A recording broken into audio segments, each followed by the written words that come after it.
Qazi Nail qardaşım, mərd qardaşım sən. Vətən üçün döyüşmüsən, torpağın üstündəsən. Canın ilə buyurdu, sinəndə daşıdın sən.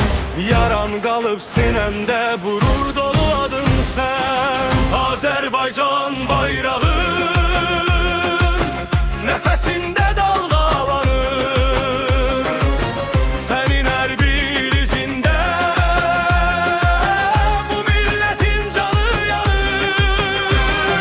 Sən qazisən, başın uca, bu yurda dayaqsan sən. Vətən deyib meydana çıxan mərd oğullarındansan sən. Qazi Nail qardaşım mənim, Qazi Nail adın uca.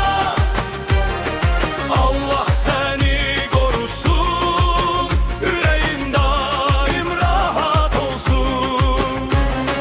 Qazi Nail qardaşım mənim, Qazi Nail adın uca.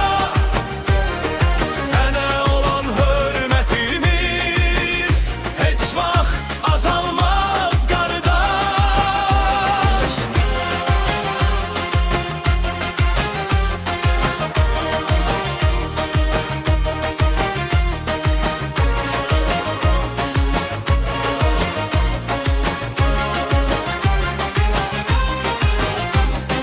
Başın dik, alnın açıq, bu yolun ak yoludur.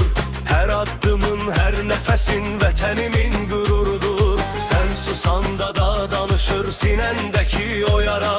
Sənin adın keçən yerdə erir hər kəs ehtirama. Azərbaycan bayrağı nəfəsində dalgalanır. Sənin hər bir izində bu milletin canı yanır.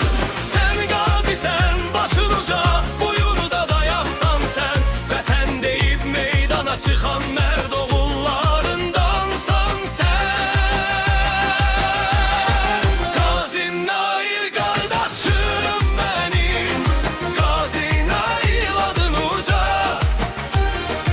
Allah səni qorusun, ürəyin daim rahat olsun.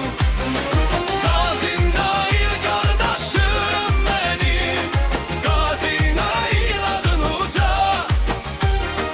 Sənə olan hörmətimiz heç vaxt azalmaz qardaş.